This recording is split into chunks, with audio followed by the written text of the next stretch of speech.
Eu penso que o PPS tem total condição de polarizar essa esquerda mais democrática, essa esquerda mais aguerrida, eu diria que de 5 anos para cá ele tem essa condição e eu acho que ele tem que exercer essa condição. E em termos de comunicação, nós também já fizemos um estudo junto à diretoria de comunicação do partido. A gente pensa que que existe a possibilidade de evoluirmos na logomarca, de evoluirmos eventualmente até no nome do partido, mas sem perder essa raiz de polarizar o lado da esquerda mais democrática do país. O PPS deu total liberdade para nós sermos protagonistas da nossa história política indígena dentro do partido. Então essa é uma das razões que hoje há cerca de 8 a 10 mil indígenas, 4 aldeias urbanas dentro de Campo Grande, somos filiados no PPS. Olha, uma das coisas boas do PPS é de ter uma relação positiva com os índios brasileiros, uma relação que vem da tradição do Partido Comunista com indigenistas, os 2 grandes comunistas brasileiros que foram do Serviço de Proteção aos Índios, que foram o Chico Meireles, que foi um dos maiores indigenistas brasileiros, e o Noel Núteus, o médico que criou o serviço de saúde ambulante para as populações indígenas ainda na década de 50. O PPS, a partir de janeiro, vai lançar dentro do seu diretório estadual e municipal, que é no mesmo local, nós vamos ter lá a Agenda 23 elevando os atores sociais, o cantor, o compositor, o artista plástico, e mostrando para a sociedade, e levando à sociedade não só o pessoal do PPS, trazendo também a cultura para dentro do PPS. Além disso, estamos também estudando todo o estado e principalmente Teresina. Nós vamos criar também uma Agenda 23 para criar o que é que nós queremos para Teresina, na saúde, na educação, na segurança, toda a estrutura que nós estamos realmente trabalhando para que esse PPS, que é um partido diferente, é um partido ético, é um partido que faça mais por sua cidade, nós vamos fazer muito mais pelo Piauí e muito mais por a cidade de Teresina. Recife é a cidade brasileira com o 4º maior orçamento da União, são em torno de quase 3 bilhões anuais, são 2 bilhões e 400, 2 bilhões e 500, uma coisa nesse sentido. O Senado Federal brasileiro gasta exatamente o que se gasta com toda a população de Recife durante o ano.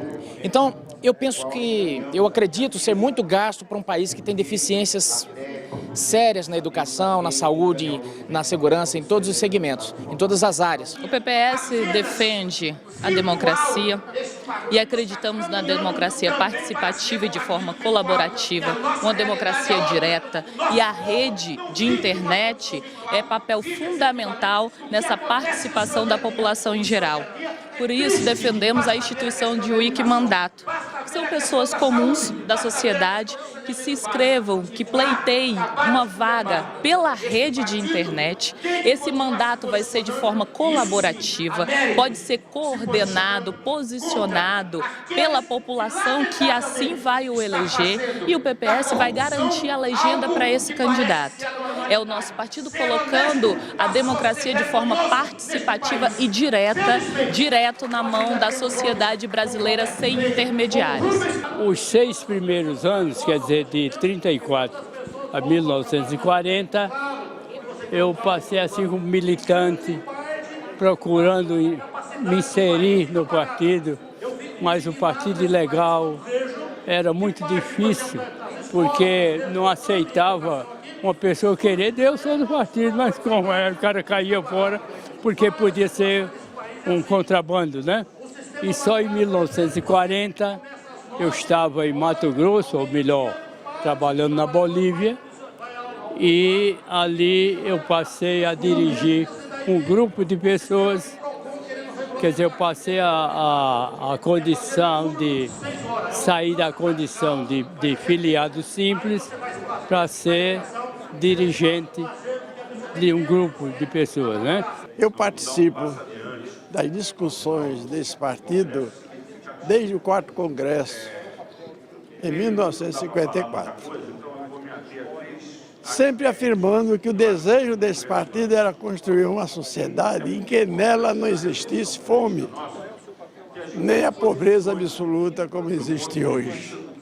Essa luta continua e a discussão hoje é para restabelecer toda essa firmeza de pensamento que se tinha durante todo esse período, para que a nova geração tome conta dela e siga em frente para realizarmos isso dentro de pouco tempo.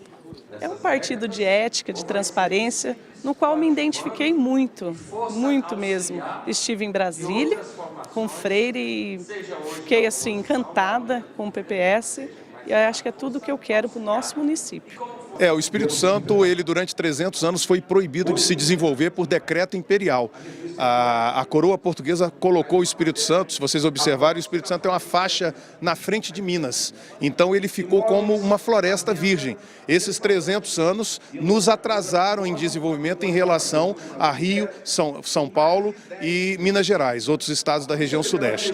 Depois nós tivemos um ciclo do café, que acabou com a erradicação dos cafezais na década de 60, um golpe muito grande no estado do Espírito Santo. Em 1970, o Espírito Santo entrou num ciclo industrial e agora do comércio exterior.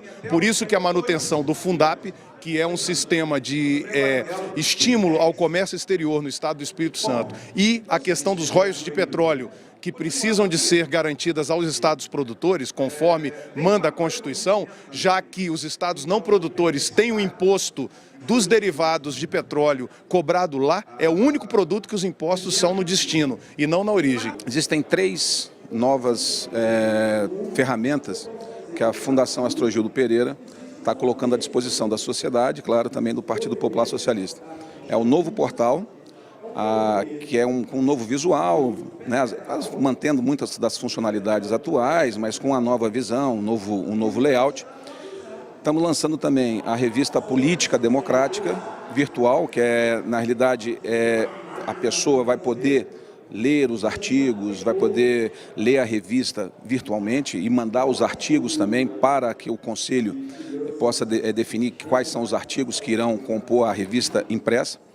E estamos lançamos em meados de setembro a Rede FAP, que é o grande diferencial que a gente está colocando dentro da FAP, como uma rede social para discutir política e discutir a parte cultural, né? Porque a Fundação também tem esse viés aí de discutir a cultura, etc. Eu falo não só com relação a mim, porque eu já tenho aquelas instruções, sou engenheiro.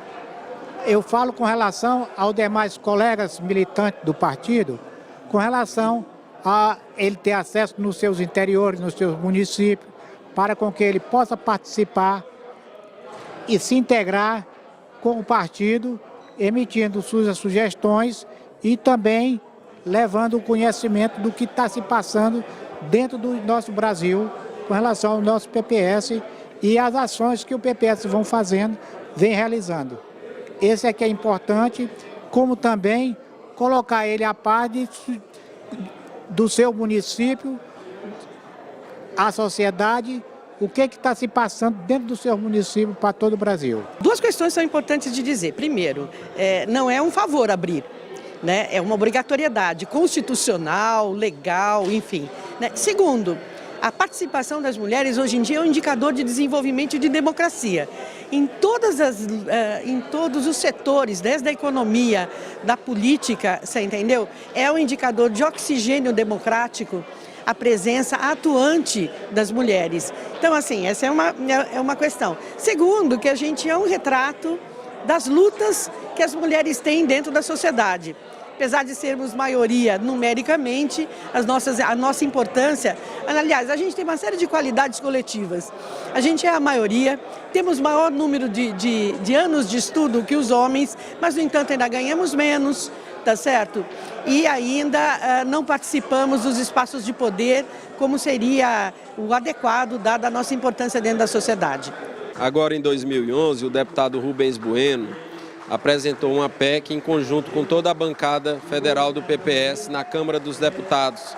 Essa PEC trata de dar autonomia aos órgãos de controle interno em toda a administração pública, em todos os poderes e instituições públicas do Brasil. Como seria essa autonomia? O controlador seria um membro efetivo, o controlador geral, um membro efetivo e com um mandato. Agora nós queremos fazer uma campanha para que essa PEC seja capilarizada através da apresentação dela nos estados da federação e em todos os municípios para alterar as constituições estaduais e as leis orgânicas dos municípios. Eu sou militante bem antiga, logo em 45, quando o antigo Partido Comunista surgiu, eu já me inscrevi e fui membro. E acompanhei esses anos todos. Agora, eu não esperava essa homenagem, eu não considero uma homenagem a mim, sim a todas as mulheres que participam do movimento de democracia no país, e tudo são mulheres destacadas.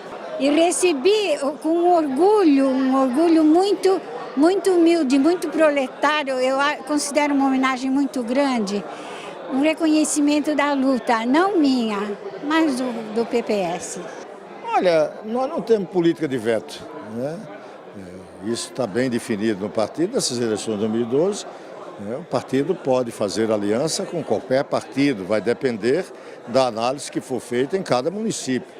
Uma coisa a gente diz, não pode se aliar com corrupto, não pode se aliar com grilheiro, que existe em algumas regiões do Brasil, e nem com coroneste, né? Então, não fazendo esse tipo de aliança, você vai analisar, dentre os partidos políticos no seu município, quais são aqueles que podem compor com o PPS, dentro dos seus objetivos maiores, do seu programa, dos seus compromissos, uma candidatura ou candidaturas, e isso o partido defende. Por exemplo, eu aqui falei, mas é um caso que está se vislumbrando em Osasco, do apoio a alguém que está sendo acusado no Supremo Tribunal Federal de mensaleiro.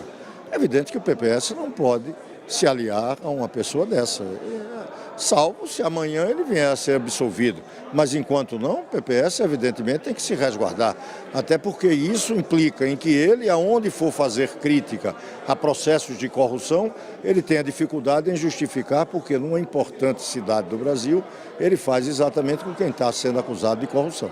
Então é nesse sentido que o PPS tem que ter cuidado. Fora daí, não tem que ter política de veto.